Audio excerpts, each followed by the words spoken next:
Ok, c'est bon. Alors, bonjour Adrien. Donc Adrien Raymond que beaucoup d'entre vous doivent connaître, qu'on retrouve quotidiennement sur DailyFX, donc qui est analyste chez FXCM. Tu as un actif en particulier duquel je voulais nous parler.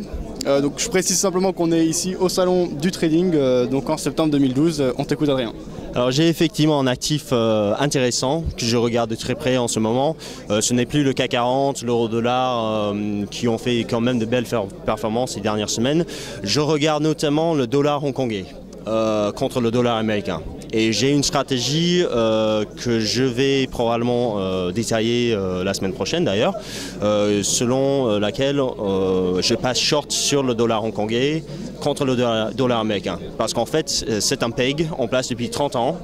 Le dollar hongkongais, il évolue dans une fourchette entre donc 7,8 et 7,75. Et donc, on est sur la limite inférieure de cette fourchette. Donc, évidemment, à moins que cette fourchette, à moins que le PEG rampe carrément, normalement, en fait, on vend le dollar hongkongais contre le dollar américain et c'est à peu près la même stratégie contre l'euro CHF qu'on avait en février-mars dernier où on achète sur les 1,20 et derrière, il y a une banque centrale qui est derrière les prix.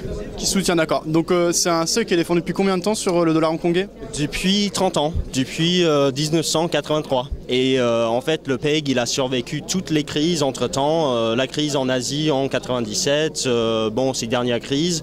Le risque, alors il y a toujours un risque, il faut qu'on parle du risque. Le risque, c'est que tôt ou tard, les autorités hongkongaises décident de flotter le dollar hongkongais carrément sur les marchés ou bien de peut-être élargir la fourchette étant donné l'inflation à Hong Kong qu'ils importent depuis les États-Unis. Et vu que la Fed vient d'annoncer un QE3, ça c'est le risque. Mais bon, ils ont déjà eu des problèmes d'inflation dans le passé sans jamais modifier leur politique vraiment.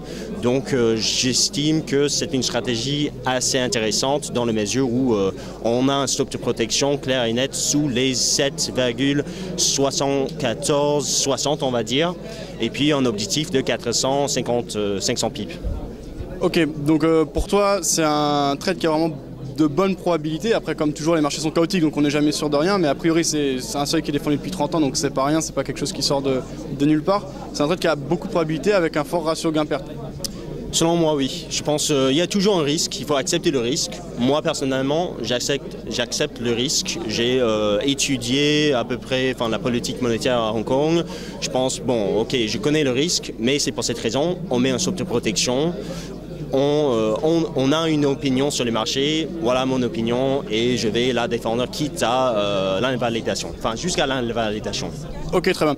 Simplement, dernière info, justement ces paires qui sont un peu plus exotiques que ce qu'on a l'habitude de voir, que les paires majeures, par exemple sur une paire comme le dollar face au dollar hongkongais, c'est ça la paire dont tu parlais, c'est combien le spread chez FXM? Alors le spread sur le dollar hongkongais, alors j'ai oublié complètement, c'est plus élevé sur les paires que sur les paires majeures. Malheureusement j'ai oublié le spread sur cette paire-là, mais c'est pas forcément beaucoup dans le mesure où c'est une stratégie de 400-500 pips, comme j'ai dit. Après, le spread, ça existe, mais ce n'est pas une stratégie intraday. Donc, c'est pour cette raison je néglige tout simplement le spread. Mais c'est effectivement sur des paires exotiques comme le dollar hongkongais, dollar contre le dollar hongkongais ou bien dollar contre d'autres devises exotiques, le spread est plus élevé. Mais ce n'est pas forcément ça qui va changer, qui va rendre cette stratégie moins intéressante. Oui, parce qu'on n'est plus dans une optique intraday, mais là on est dans une optique long terme, moyen long terme en tout cas. Donc voilà, ok. Très bien, merci beaucoup Adrien Raymond, et à bientôt sans doute.